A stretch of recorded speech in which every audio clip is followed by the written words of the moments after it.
Good morning, Rabbi Isai.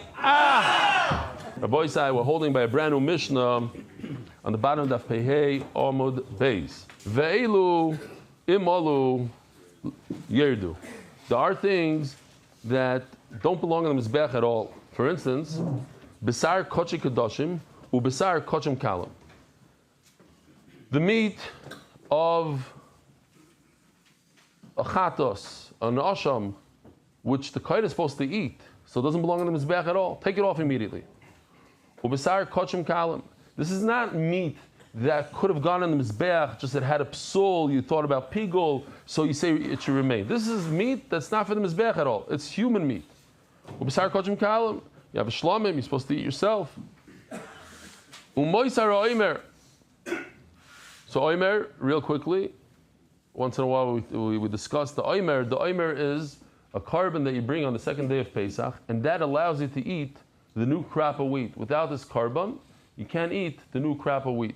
So that's the oimer. You bring a carbon oimer. So if you have the leftover of this carbon, and he put it on the mizbech, he wasn't supposed to put it on the mizbech. Ushtei alechem, the two breads that you bring on Shavuos, they don't belong in the mizbech. Velechem aponim, this is lechem aponim with the two levinas. You put this lechem aponim on the mizbech, it's a no-no.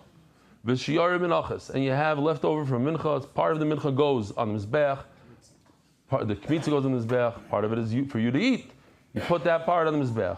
V'aktoiris, you put k'toiris every morning, every afternoon. There's twice a day. This k'toiris. You put the k'toiris on the mizbech. It's no good. You got to take it off. Hatzemer sheberoshei kvasim. You have the mizbech achitzim, right? There's a mizbech apnimi. The k'toiris belongs in the inner mizbech in the heichal on the mizbech. It's called mizbech hak'toiris. There's a golden mizbech, and that's the k'toiris mizbech. And on that mizbech, you're supposed to put the k'toiris. He went ahead, thank you, yishkoyach. You're supposed to put the k'toiris on this. It's actually called mizbech hak'toiris, or sometimes we call it mizbech hazav, or sometimes we call it mizbech hapnimi. It's inside the heichal. This is where you're supposed to put the k'toiris. This tzefloiginer went and put it over here. He put it on this mizbech. You got to take it off. It doesn't belong there. K'toiris that falls off of this, do you put back on? Not if it falls on it can't be on this guy. It can't be on the mizbech hachitzon. If it's on the mizbech, you take him off. You don't wait for him to fly off and then you don't put him back on. You take him off. That's what we just learned. V'aktoiris. Dizim alu yerdu. You got to take it off. Hatzemer shebroshei kvasim. The wool on top of the head of a sheep. Now, the wool of a sheep never reaches the mizbeach. Why? Because we skin it.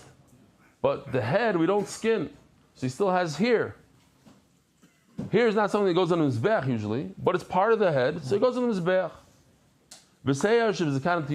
Or the beard of a goat.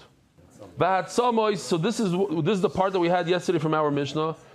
Bones, v'gidim, and sinews, v'karnayim, and the horns, v'atlofayim, and the hoofs. When they're connected to the head or the feet, you put it on the mizbeach. The sinews, they're part of the meat. They go up. Shenemar, Victor HaKohen is HaKoil. HaKol means all of it, everything. Perishu, but let's say the menaker took out the sinews, cut off the horn. Lo yalu. They don't go on the mizbeach. Shenemar, v'sisoy l'secha bosav adam. Taner habaron. So we have a problem. The psukim seem to contradict themselves. On the one hand, it says, "Victor hakoynes hakoyla mizbecha." The kohen should put everything on the mizbeach. LeRabbi sa'atzomois va'gidim va'karnayim va'tlofayim comes to include everything, all the bones, the sinews, the horns, the hoofs. Yochel afidu pershu. I would think that even if it's separated from the body. You have the horns in a bag. It's a shofar. Only the bas of Adam. If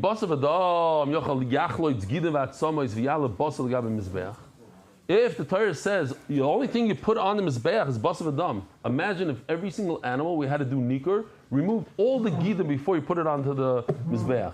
Take out all the bones. But that's what it says in the pasuk. Basar dam. There's two things you can put on. It has to come fresh in a package from Benny's meat and put it onto. It can't have any bones. No, you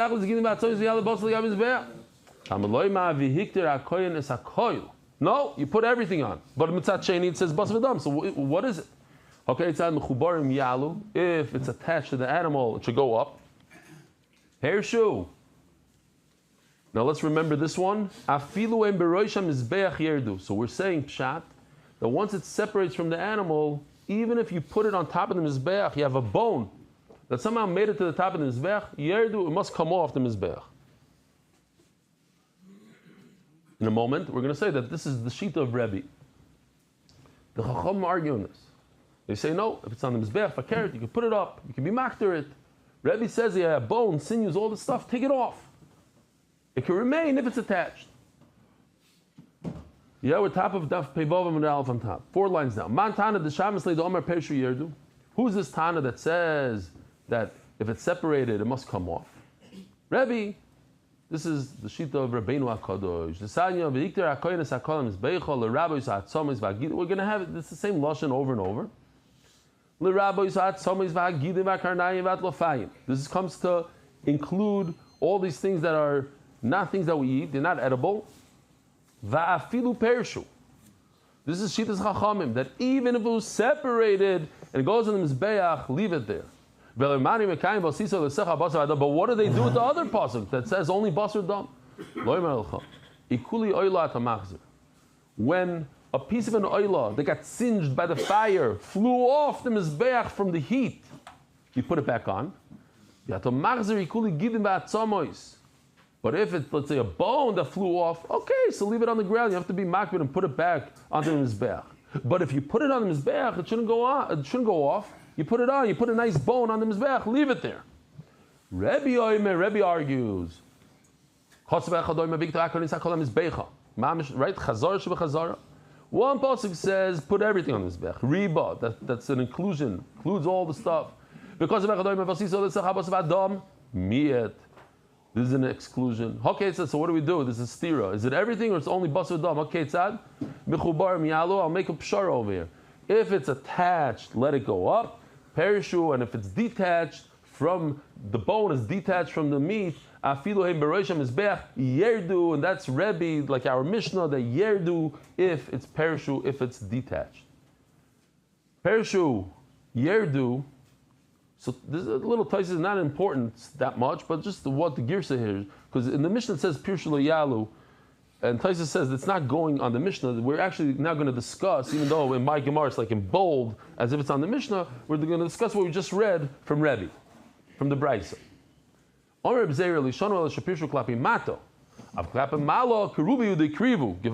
Take a look at this. All we're showing over here is this kohen is walking up, and the bones separate from the meat, and the bones fell away in the opposite direction of the fire. But if they fall towards the fire, then just leave it, then put it on the mizbeach. Let's see.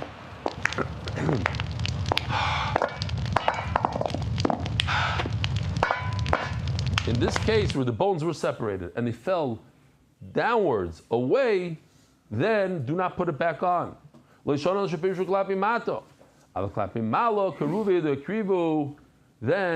you have to go and be makriv it. It makes no sense, asks the Gemara. You tell me a bone, it's deboned. How do you call it, Benny? You deboned it. It's complete. It's the bone by itself without any meat.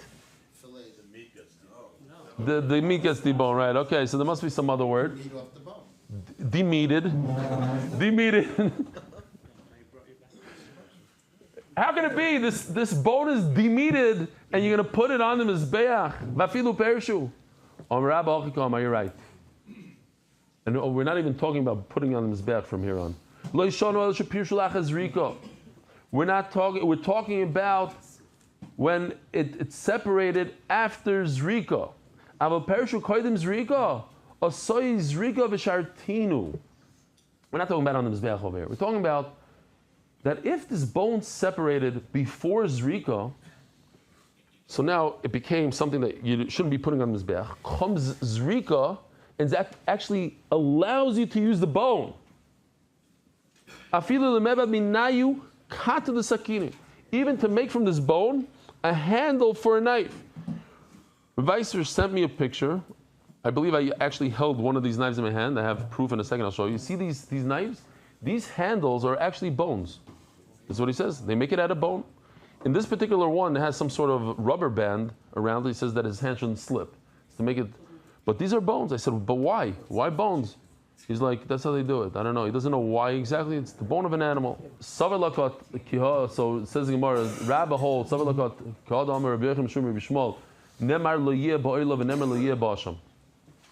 this is a classic Zerah Shava. We have the same words by Oila, the same words by Asham. And therefore, whatever halacha we have by Asham, we're going to apply to the Oila. Ma Asham, atzmoisim mutarim. Just like by Asham, you're permitted to use the bones. Af Oila atzmoisem mutarim. So too, when it comes to Oila, you're permitted to use the bones. Remember this. We're going to ask a question on this. Now we're saying you're permitted to use the bones of an Oila. Now, just to do a little review in Xer Shava, it's mamish for a minute, so don't get nervous here. Xer Shava is one of the most powerful limud that we have, together with the Hekesh. It's Moshe Rabbeinu got this directly from HaKadosh Baruch Hu. He says, only these words, not anything you pick. The lo yeh over here and the lo yeh over here, they're the same words. Memela, you learn something from them. You learn the bones, but that only works if it's mufna. What does that mean? Typically speaking, you can't ask a question on Xer Shava. This is what Hashem said. The words here, but it doesn't make sense to me. They're very different. Very good, they're very different, but you have Xer Shava. When do I say very good, I have Xer Shava? When the words of the Xer Shava are completely extra. And then we had a whole sugya, does it have to be extra on both sides, or one out of the two is extra? Our Gemara is going one out of the two. But if it's not extra, then maybe Hashem is speaking about something else. He's talking about a different loyah, something else in the Torah. This is not, I could ask a question that the Asham and the Oila are different. What's the difference? Asham is something that a human being eats. A Kohen eats Asham. We get to eat part of the Asham. So we get to eat part of Asham. It makes a lot of sense. I can use the bone and make a knife out of it. But in Oila, you don't get to eat anything. The entire thing goes in the mizbech. So when we make a taste, I could use the bone for a knife. Must be that the loyah is completely extra, and I'm going to show you why. Mufne, one word.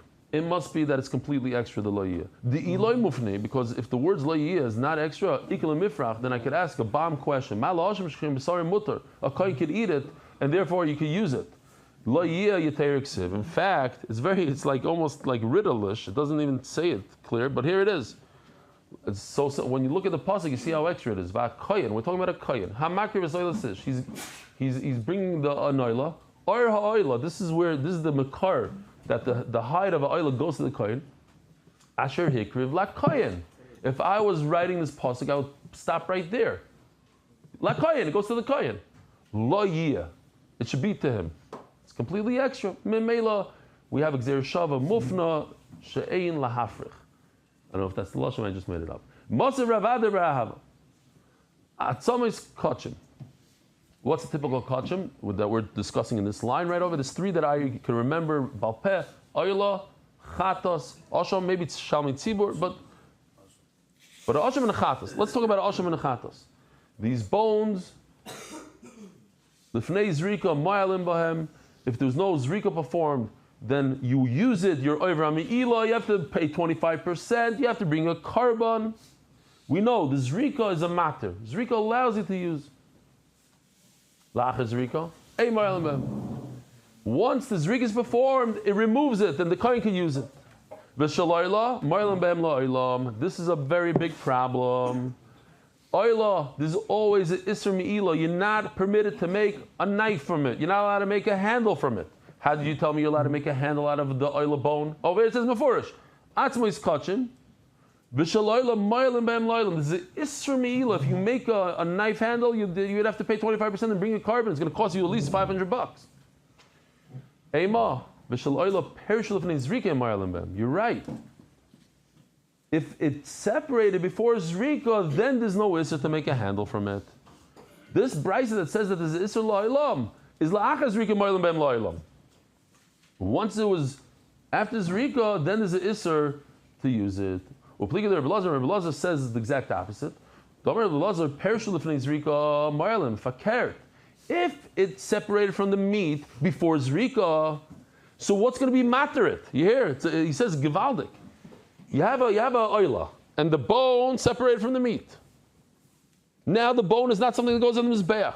Now I do zrika, so the zrika has no connection to this bone. The zrika is on the meat.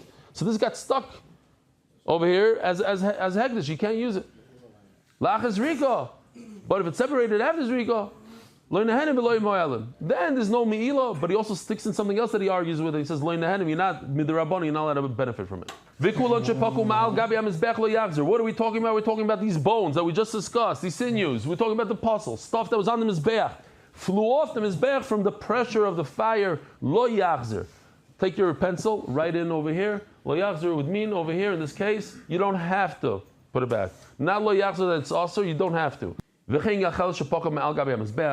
Also a coal that flew off the mizbeach from the fire. Lo yachzer. Again, once again, ain't tzarech. You don't have to. So now I'm making a distinction between chatzos. The cutoff line is midnight. Literally the middle of the night. If the night is 12 hours long, so 6 hours into the night, if these evarim flew off before midnight, yachzer. In other words, it's totally zebazeh. Since I have to put it back in the mizbeach, if I didn't, then I used it for a knife, then I'm over Eli. I have to pay the Beis Hamikdash. But once it's after chatzos, lo yachzer, you don't have to put it back on. And there's no more meila anymore. Why? So Rashi brings a line here that's kedai to know for kachim. Once the mitzvah was performed, in other words, it's already a coal, went through the process, it's done, it's charred. There's no meal anymore. Just like the mizbeach, when you put the meat on top over here, it gives it kedusha.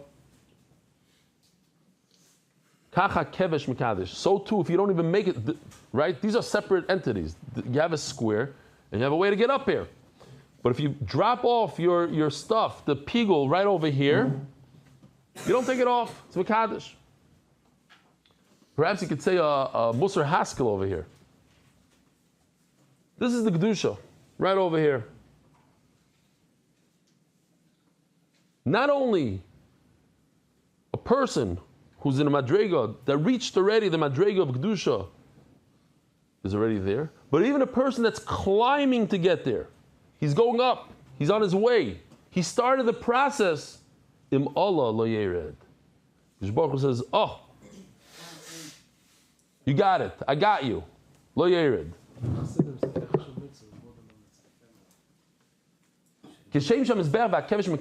I have a question for you guys. We said if it goes on this Kaddish, goes on this Kaddish, what about the red part down here? What do you guys say? Huh? What about the red part? The Yisod, on the Yisod. You say no. I say Kavachomer. If the Kevesh, so certainly the Yisod, which is part of the Mizbeach, it's part of the Mizbeach. It's not me saying it. That's the halacha. So too, if you put inside a klisharis, it gives a kedusha. As the Gemara bomb question, what's going on here before chatzos and after chatzos? I want to know what's going on here. Is it well done? Is it medium rare? Is it charcoal? What is it? Hey Chidami, this will mamish if it's still edible. I feel like chatzos nami. So after chatzos, you still have to put it back on the mizbech. It's still usable. It's still edible. The less will mamish. And if it's already charred, like anything, so why do you have to put it back on the mizbech before chatzos? It's gone. It's charred. It's like muscly. I'm just throwing that in. I don't know if that's the lashon, but it's basically shriri means that it's hard. It doesn't have any moisture. Wow, this picture is terrible. Okay, now you can see it over here. The bottom one is a complete coal. It's done, finished. Don't put it back. We're talking about shriri. This is the best I could figure out. It's hard like wood, but it's still a little bit. You could see there's a little buster left in there. So that's what we're saying. If it's before chatzos, put it back on. After chatzos, not. Minani mili. How do you know there's a concept called chatzos? Says the Gemara. There's a very easy Gemara. Amarav because of echad oimer kol halayla v'hikter. You have something for me? Because of echad oimer kol halayla v'heirim. We have a contradiction. It says that you should be makdir, you should put stuff on the mizbeach all night long. Kol halayla. And then it says you should do Trumas Hadeshen all night long. Which one is it? So hold on, let me just show you real quickly Trumas Hadeshen, very important. take a look. This is the first thing you do in the morning, right? Just get it into our heads. First, avoid in the Beis Hamikdash. The sun goes up right before Alisa Shach. It's still dark outside. Takes a shovel full of coal, brings it down, and puts it in a very special place next to the Mizbeach. There's also a wrap. I'll show you the right side of the wrap in a second. Puts it over here. Okay, here. It goes like this. If you want to see, this is the right side of the ramp. Takes the things, goes back down, comes around, goes in 10 amma, 3 tefachim away from the wall, boom, puts it over there. When do you do this, Rabbi Isai? Chalkeyu. Chetzi la'aktara v'chetzi la'harama. You put half of it, half the night. Half the night is when you could be makter up to chatzos until midnight, and the other half is for Trumas Hadeshen. I forgot to show you something over here. Yoshi did this. If 2 pieces of meat fly off the Mizbeach, so it depends. One is very singed, and one is, shriri. It has a little bit of meat left in there. It's right before chatzos. So he takes the piece that has a little bit of meat left in it, and he puts it back on the Mizbeach.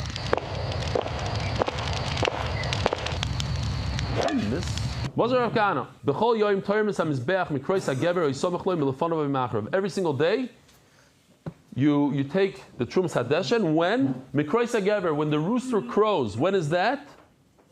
Right before Alois HaShachar. A little bit before, a little bit after.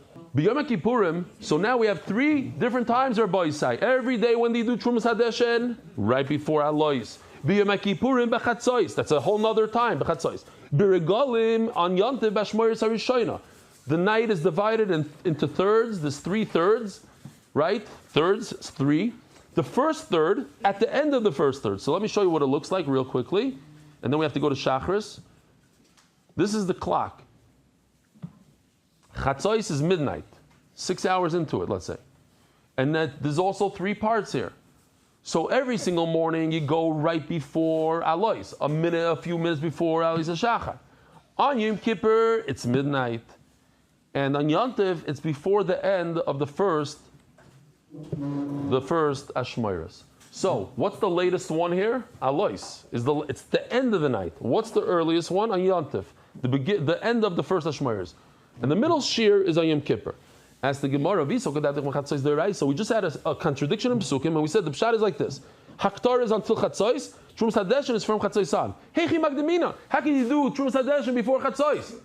Or they also explain, how can you do Trumas Hadeshen after Chatzos? What are you waiting every single morning until Alois? Do it midnight. What are you waiting till the morning? That's the words, Veichi Machrinina. If you look at this pasuk real quickly, it says Kol halayla ad haboker, the whole night till the morning. It's double lashon. And make a morning, make it earlier than the earliest time. The earliest time of the day is Alois. Give that a morning. Go a little bit earlier. So what do? Take a look at this chart for a second. If you're on Kol Lashon listening, I'm sorry. The word ad haboker is extra. Give it to the pasuk Gimel, the next pasuk. Ad haboker goes for the Heiris Hadeshen. The Heiris Hadeshen, why do I have to have Ad haboker in this pasuk? Pasuk Beis. I don't need it. You don't need to put it on the next pasuk. When's this extra morning? That Chacham will decide. Every day, depending on when they feel like it. Hilkoch, call Yoimam Sagi. You don't have to go middle of the night. Early in the morning before Alois. I want the Kohen Gadol to have a little rest at night. Then we go in the middle of the night. There's so many korbanos, and the ashes piling up like crazy. And there's a lot of work to move the ashes to the side and to put the new wood. The Gavi Yisrael Mashmoyes Harishayna, because it says that so many Yidden come. So they decided to do it at the end of the third Mishmar. Rabbi Isai, have a wonderful day. Merit the schus of spreading Torah throughout the world. Sponsor a shir today. MDYsponsor.com or sponsor at MDYDaf.com.